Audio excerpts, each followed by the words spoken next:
Sejam bem-vindos, curta e compartilha, e deixa o seu comentário. E se inscreva em nosso canal do YouTube. Que o Senhor Jesus, o Rei da Glória, te abençoe. Sempre ouça. Agora uma mensagem que vai edificar a sua vida. Livro Generais da Oração, por Edino Melo, página 66. O Rio da Presença. Grandes rios nascem em profundidades. Do mesmo modo ocorre com os avivamentos. As suas nascentes estão no interior subterrâneo de corações profundamente apegados à presença de Deus. Um simples levantamento na vida dos grandes avivalistas comprova esta realidade. A profundidade das águas dos avivamentos está intimamente associada à profundidade do relacionamento dos seus líderes com Deus. Martin Lloyd-Jones explica em seu livro Avivamento que, muito antes da Reforma Protestante, houve um avivamento religioso neste país associado ao nome de John Wycliffe e com os Lollards. Foi um avivamento tão definido como o que aconteceu em 1859. Então, claro, o mesmo aconteceu no continente europeu com o grande John Hus. Na Morávia, que hoje é chamada Checoslováquia, houve um verdadeiro avivamento associado com o seu nome. E Deus o usou como um instrumento e um canal. Foi um avivamento extraordinário do Espírito de Deus. O mesmo aconteceu entre os valdenses, no norte da Itália. Foi um avivamento real. Aconteceu com aquele grande homem chamado John Tauler, que era um sacerdote da Igreja Católica Romana. O Espírito de Deus veio sobre ele, o que levou a um avivamento em sua área. Foi exatamente a mesma coisa. Lloyd-Jones diz que, na Reforma, a pregação e a leitura da Bíblia eram de suprema importância. Isso é um despertamento religioso e é isso que queremos dizer por avivamento. Vocês encontram isso no século XVII e também de forma extraordinária há 200 anos atrás, no grande despertamento evangélico, associado com os nomes de Whitefield e os irmãos Wesley, incluindo Jonathan Edwards e David Brenner. O rio do avivamento continua correndo até o fim do século XVIII e no começo do século XIX. E então houve o notável e admirável evento que sucedeu entre 1857 e 1859 na América, na Irlanda do Norte, no país de Gales, na Escócia, na Suécia e em outras partes do mundo. Um rio de fogo. O céu tocou a terra. As orações alcançaram o trono de Deus e retiraram dele fogo. Apocalipse, capítulo 8, versículos 3 ao 5. Que foi lançado como um rio de avivamento sobre a terra, atraindo multidões para servirem ao Senhor. Eu continuei olhando, até que foram postos uns tronos, e um ancião de dias se assentou. A sua veste era branca como a neve, e o cabelo da sua cabeça como a pura lã. E seu trono era de chamas de fogo, e as suas rodas de fogo ardente. Um rio de fogo emanava e saía de diante dele. Milhares de milhares o serviam, e milhões de milhões assistiram diante dele. Daniel, capítulo 7, versículos 9 e 10. Isaías, capítulo 44, versículos 3 e 4, diz: Porque derramarei água sobre o sedento, e rios sobre a terra seca.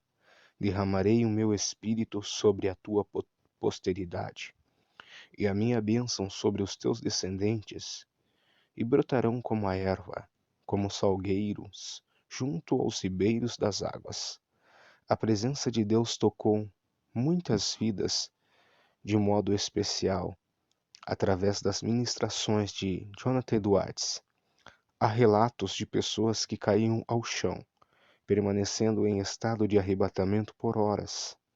Estas mesmas pessoas se levantavam, tão cheias de alegria, que muitas gritavam de júbilo e cantavam em êxtase nas reuniões dirigidas por Edwards.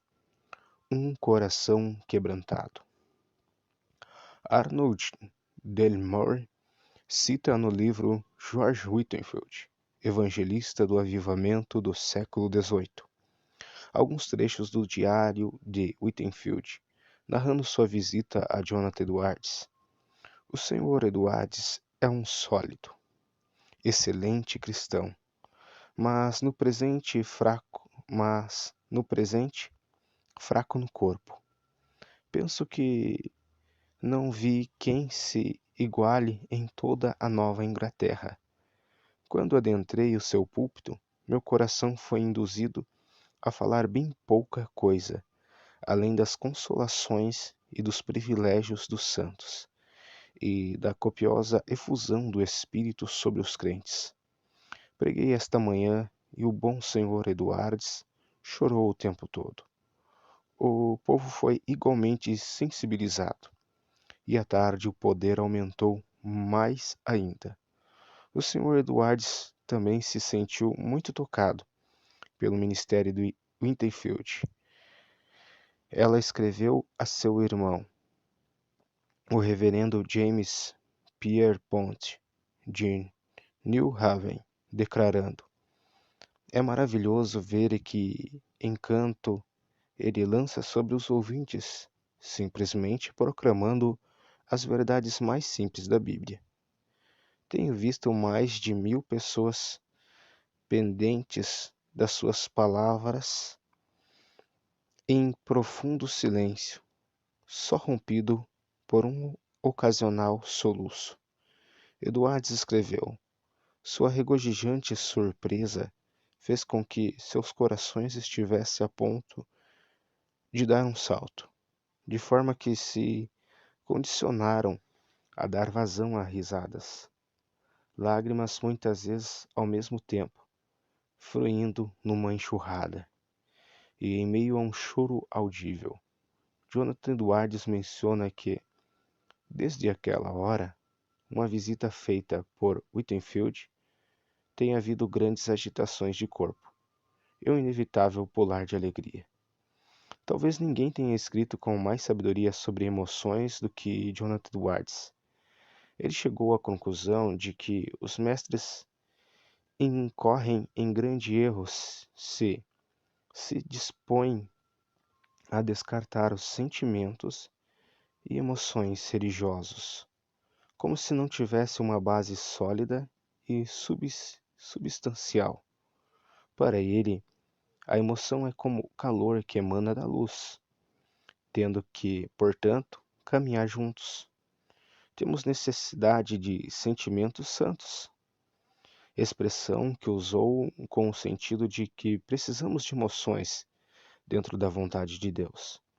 De acordo com ele, as Escrituras Sagradas, por toda a parte, colocam a religião bem ligada com os sentimentos, tais como os de temor, de esperança, de amor, de ódio, de desejo, de alegria, de tristeza, de gratidão, de compaixão e de zelo.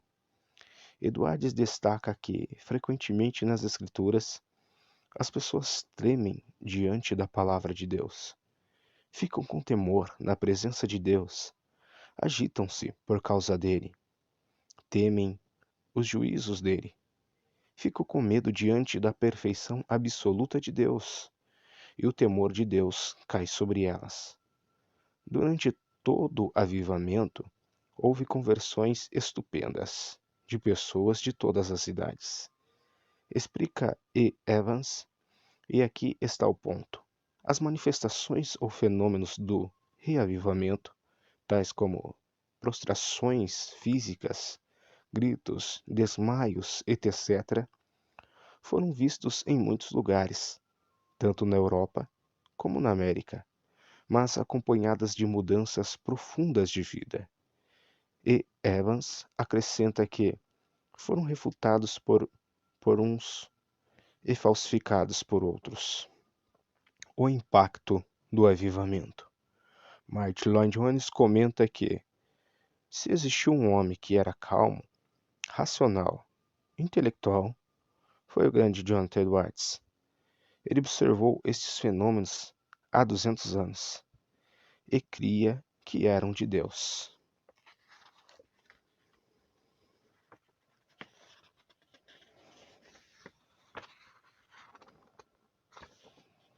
Jonathan Edwards não era o tipo de homem que fosse enganado por histeria. Muito pelo contrário. O mesmo era verdade e respeito dos outros. O mesmo era verdade e respeito de outros. Como, por exemplo, Archibald Alexander, que relataram tais fenômenos. E o mesmo pode ser dito de homens como o Dr. Carson e outros em 1859. Não somente as pessoas a quem e em quem tais fenômenos aconteceram, mas as pessoas que os descreveram e explicaram são suficientes para comprovar a sua origem divina. Lloyd Jones concluiu dizendo: acaso não parece claro e óbvio que Deus usa esses fenômenos para chamar a atenção para si mesmo e para a sua obra? Não há nada que atraia tanta atenção como esse tipo de coisa, que é usada por Deus na extensão do seu reino para atrair a atenção das pessoas. Tenho certeza de que este elemento está envolvido. Não podemos esquecer que o Espírito Santo afeta a pessoa integral. O homem é corpo, alma e espírito, e eles não podem ser separados. E tudo que afete poderosamente qualquer parte do homem vai acabar afetando todas as outras partes do seu ser. Sabemos como o nosso corpo pode afetar a nossa mente. Por outro lado, se algo acontece à sua mente, isso também afeta o seu corpo. Devemos ser muito cautelosos para não violentar a natureza e a constituição da pessoa. O homem reage como um todo, e é tolice esperar que reaja na esfera espiritual sem que nada aconteça ao resto da sua pessoa, a sua alma e a seu corpo. Os esforços de Edwards no sentido de avaliar o avivamento não ficaram limitados aos seus tratados preliminares. Depois de ter escrito uma fiel narrativa da surpreendente obra de Deus, 1737, e as marcas distintivas de uma obra do Espírito de Deus, 1741, apresentando uma abordagem crítica do avivamento, mais tarde expandida em alguns pensamentos acerca do presente reavivamento da religião na Nova Inglaterra, 1742, ele publicou em 1746 o seu tratado sobre as afeições religiosas. Um homem voltado para o céu. Stephen J. Nichols conta que Jonathan Edwards era fortemente atraído pelo céu, mas sua ideia não era puramente etérea.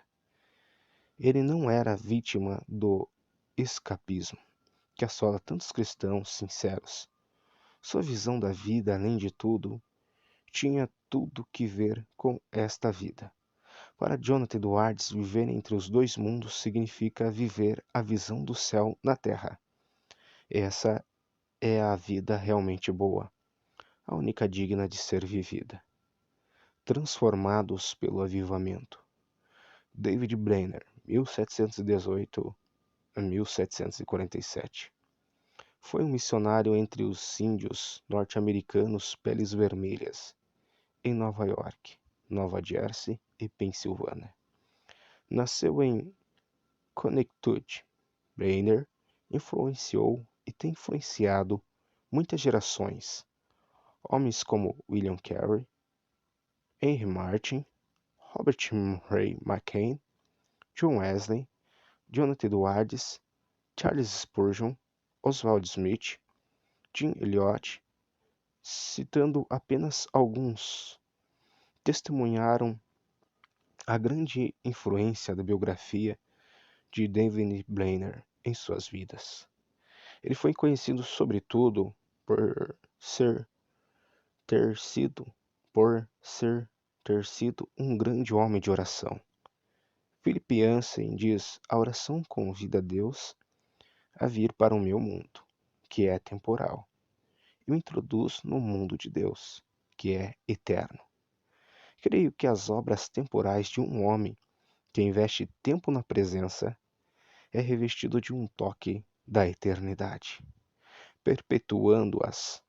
Dr. Russell Shedd conta que David Brainerd descreveu os índios sentindo dores de consciência tão fortes que ficavam rolando no chão durante horas seguidas, pedindo a misericórdia de Deus por causa da sua intercessão. Quando receberam a certeza do perdão, o alívio sentido por eles correspondia ao peso da aflição que tinham sofrido pouco antes. O consolo da parte do Senhor foi muito precioso. Esse efeito extraordinário ocorreu em resposta às orações intensas e prolongadas de David Brainerd em favor do avivamento que Deus passou a enviar. Milhares de índios nasceram de novo.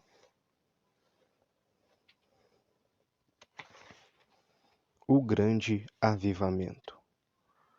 Wesley Duewel conta em seu livro Em Chamas para Deus que, durante quase 3 anos, o profundo interesse de Brainerd continuou.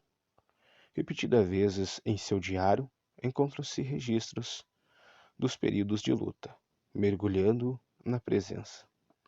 Ele tinha um lugar na floresta especialmente separado, para estar a sós com Deus em oração. Ele perseverou, submergindo nas águas profundas da presença. Então, repentinamente, o Espírito de Deus veio sobre eles. Relata Duewel.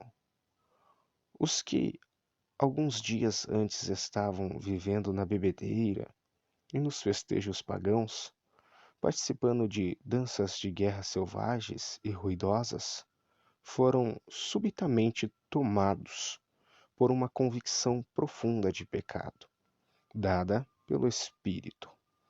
De todas as direções os índios surgiam, rodeando a casa e entrando nela, de pé e emudecidos enquanto ele pregava.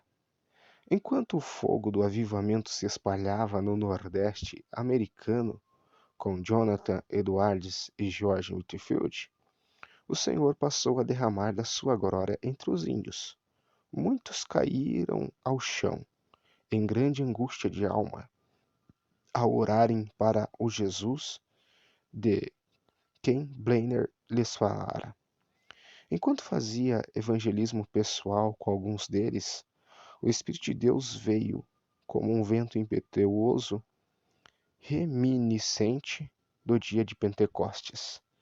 Pessoas de todas as idades choravam e suplicavam a misericórdia de Deus em toda a casa e em volta dela.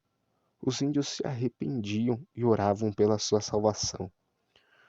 Muitos foram de tal forma tomados por Deus que não podiam andar ou ficar de pé, caindo de joelhos diante dele.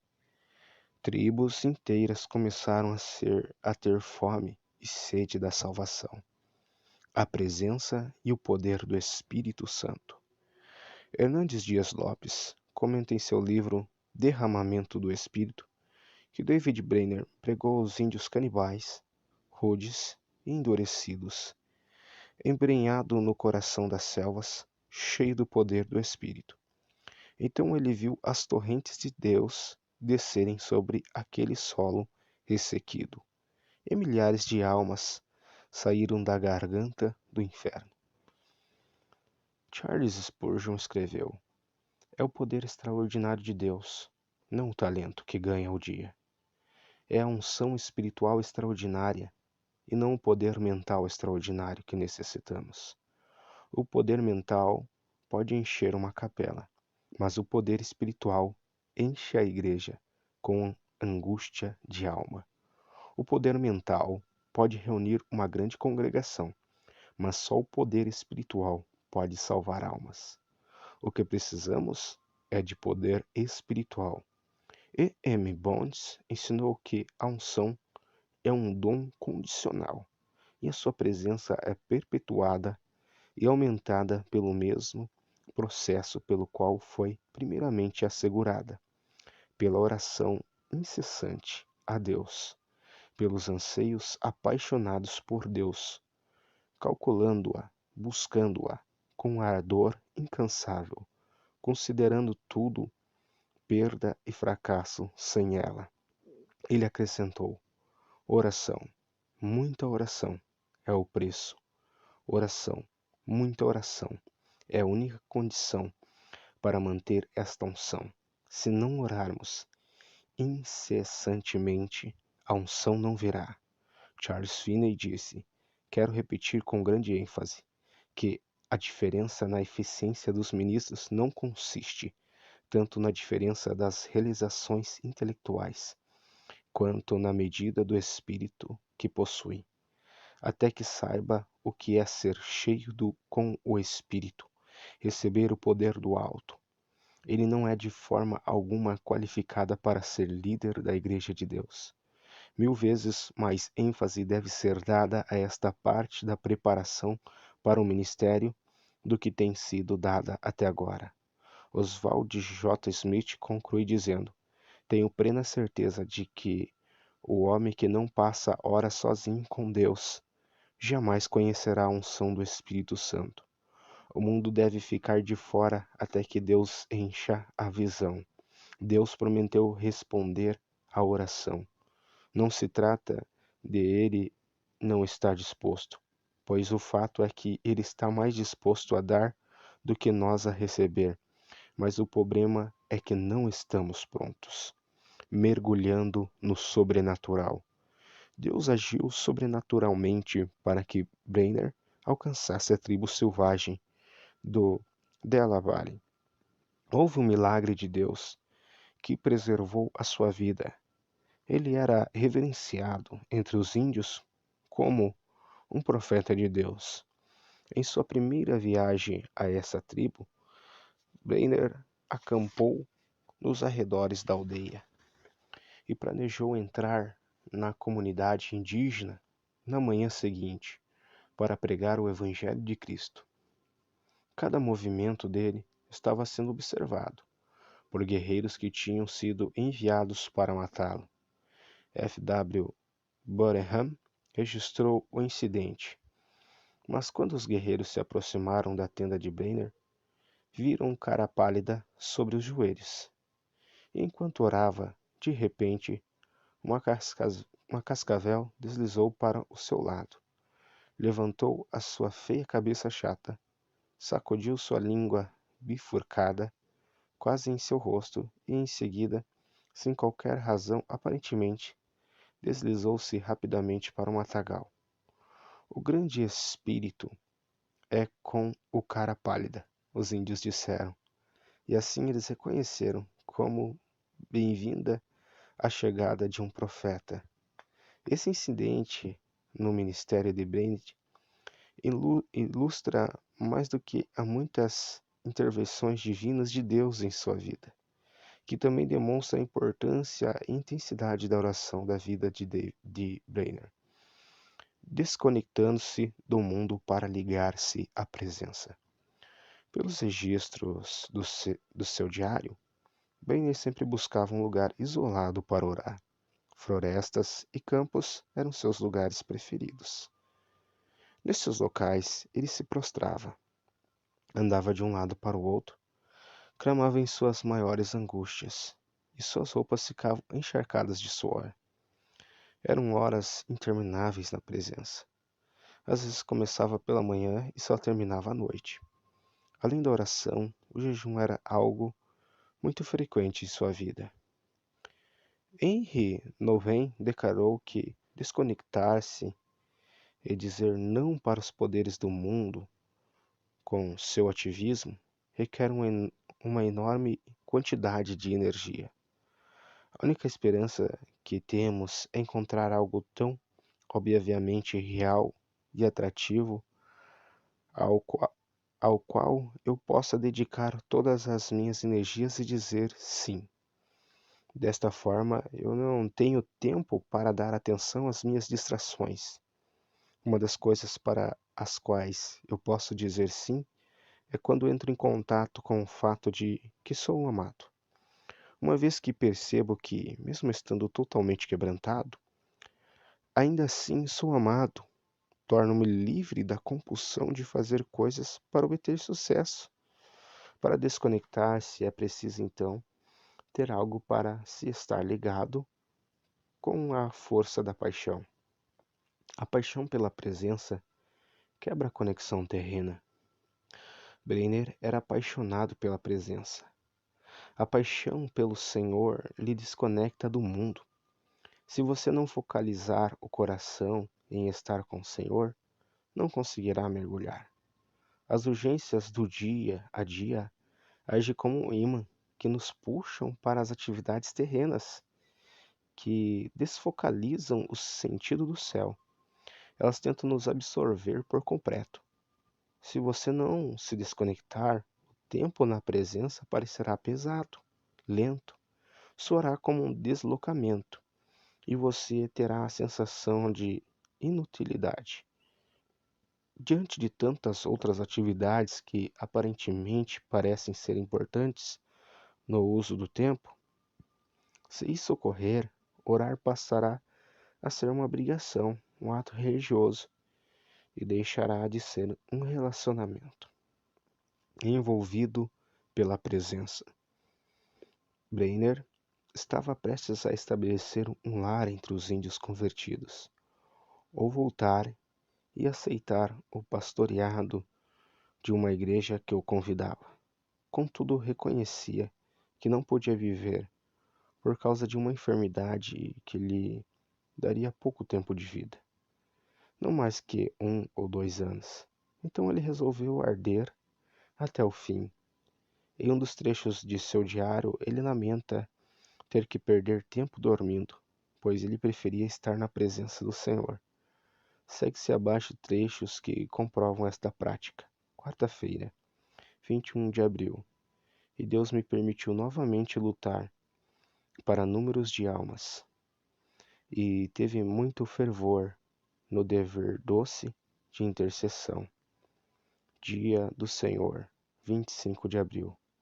Esta manhã eu passei cerca de 2 horas em funções secretas e fui habilitado mais do que ordinariamente a agonizar pelas almas imortais. Apesar de ter sido no início da manhã e o sol brilhar pouco em tudo, mas meu corpo estava completamente molhado de suor. Sábado, 15 de dezembro. Passando muito tempo em oração no bosque, parecia elevado acima das coisas deste mundo. Segunda-feira, 14 de março. De manhã foi quase continuamente em oração espontânea. Quinta-feira, 4 de agosto. Fui habilitado a orar muito, durante o dia inteiro. Quinta-feira, 3 de novembro. Passando este dia em jejum secreto e oração, de manhã à noite. Um lugar secreto para a presença. Breiner declara em seu diário: no mês de agosto, retirei-me cedo, de manhã para a floresta, e foi-me concedido fervor em rogar pelo avanço do reino de Cristo no mundo. Ao meio-dia, ainda combatia em oração a Deus, e sentia o poder divino do divino amor na intercessão. Passei o dia em jejum e oração, implorando que Deus me preparasse para o ministério e me concedesse auxílio divino e direção, e que Ele me enviasse para a seara no dia que Ele designasse.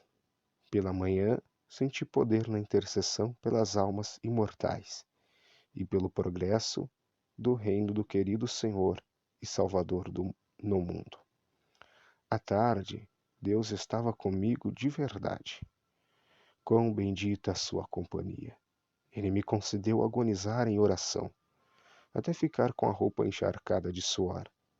Apesar de eu me achar na sombra e de soprar um vento fresco, sentia minha alma grandemente extenuada pela condição do mundo. Esforçava-me para arrebatar multidões de almas. Sentia-me mais dilatado pelos pecadores do que pelos filhos de Deus. Contudo, anelava gastar a minha vida clamando por ambos. Um tempo especial para a presença. Brainer Dias. Cerca de 9 horas, saí para orar na mata.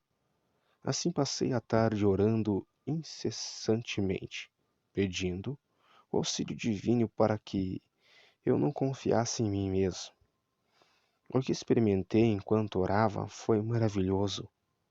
Parecia-me que não havia nada de importante em mim, de importância em mim, a não ser santidade de coração e vida, e o anelo pela conversão dos pagãos a Deus.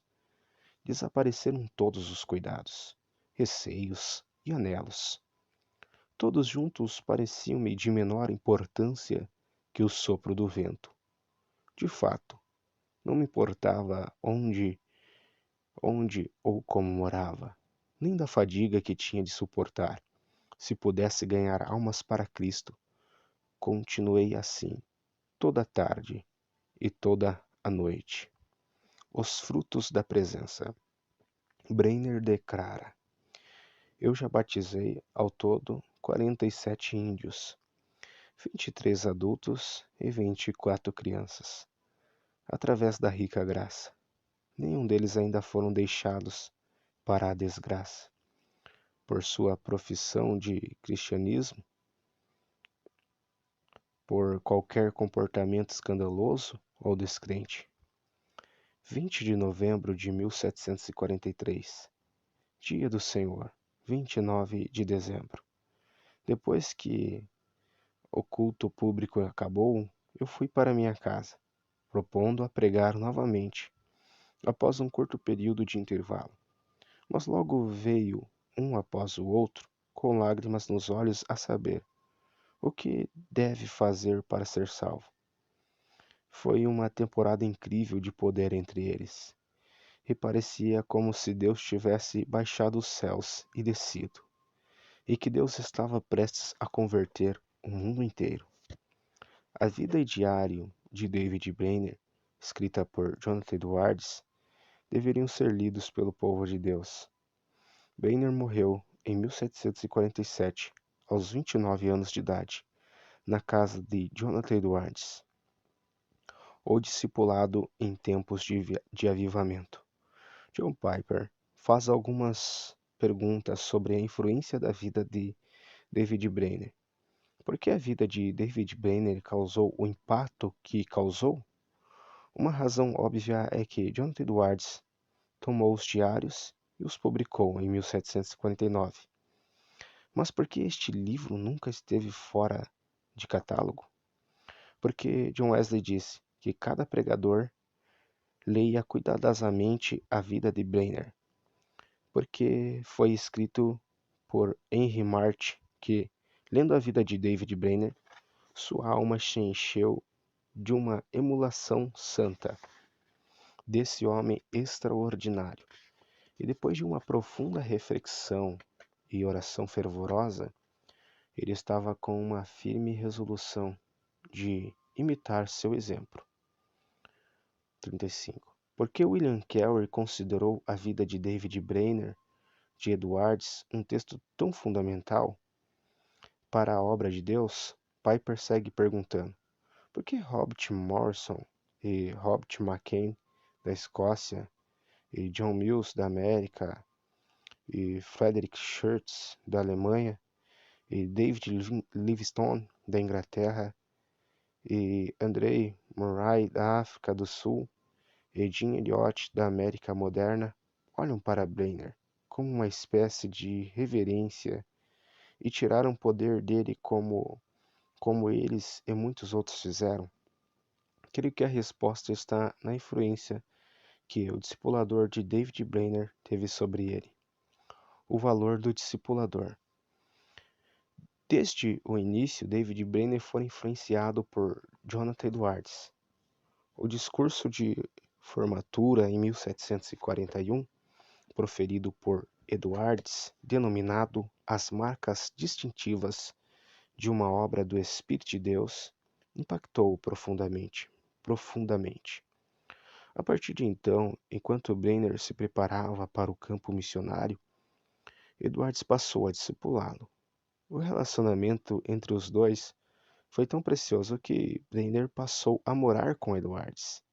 Durante o avivamento que se alastrou com a presença de George Whitefield na América, Brenner foi guiado por Edwards às brasas do altar. Ele conviveu diante dos seus olhos com um poderoso exemplo de piedade e paixão pela presença. O lar de um discipulador é o casulo para gerar discípulos frutíferos. A casa de Edwards foi o lugar onde o coração de Brenner apegou-se à oração intercessória. A força do exemplo que o discipulador tem sobre a vida de um discípulo pode mudar completamente sua cosmovisão, paradigmas e crenças. Um discipulador mergulhado na presença levará seus discípulos a se tornarem mergulhadores radicais. O fogo que ardia no coração de Edwards passou a queimar no coração de Brenner. A tocha do avivamento passou deste discipulador extraordinário para o seu discípulo sedento, e ampliou ainda mais o território de alcance, onde as labaredas divinas provocaram um grande incêndio, atingindo nações inteiras de índios, transformando-as completamente. O discipulado é a chave para a conquista territorial. Ele expande redes de influência do reino com vidas marcadas pelo céu. O discipulado é o projeto de Deus para alcançar povos, tribos e nações. Sem o discipulado, as novas gerações perecem.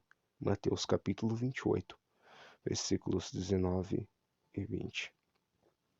Ao fazer um discípulo apaixonado pela presença, Edwards não só alcançou nações, mas influenciou diversas lideranças que nasceram além do seu tempo. O discipulador é o escultor, e o discípulo é a obra de arte, que permanece além do seu tempo. Quando perguntaram a Michelangelo, o grande artista italiano, como ele conseguiu fazer esculturas tão lindas, ele disse: quando eu olho para um bloco de mármore, eu enxergo ali um anjo, um rei, uma princesa. Talvez outra pessoa que passe enxergue apenas a pedra bruta, mas eu consigo ver a imagem que se esconde dentro dela. Então, continuou ele, o que eu faço é estender a mão ao martelo e ao cinzel até tirar a imagem para fora da pedra. Larry Clabb conta em seu livro Em Nome do Pai que precisamos olhar para dentro da pessoa e ver aquilo em que ela irá se tornar em Cristo. Edwards conseguiu ver um jovem frágil, doente, um dos maiores missionários de todos os tempos. É a visão do discipulador que forma a cosmovisão do discípulo. O discipulador vê sobre a perspectiva do futuro. O tempo presente é o ateliê do discipulado. A vida do discípulo é a matéria-prima, e o relacionamento que ele tem com o discípulo é a ferramenta da sua obra. Em 1501, quando se encontrava em Florença, Michelangelo esculpiu o Davi de mármore, retirado de uma pedra bruta. Esta obra extraordinária, com mais de 4 metros de altura, foi instalada em 1504, sob aclamações, do lado de fora do Palazzo della Signoria, sede do governo, em 1503. Pediram-lhe para esculpir 12 apóstolos de mármore, em tamanho maior que o natural, para a Catedral de Roma, e, em 1513, Michelangelo esculpiu Moisés. Ele retirou da pedra bruta a escultura de grandes líderes, segundo o coração de Deus. Esta é a obra do discipulador. David Brainerd tornou-se noivo da filha de Donat Edwards, Jerusa Edwards. Edwards cuidou de Brainerd como um pai cuida de um filho. Ele foi um grande discipulador. Brainerd morreu de tuberculose na casa de Jonathan Edwards, com a idade de 29 anos, em 9 de outubro de 1700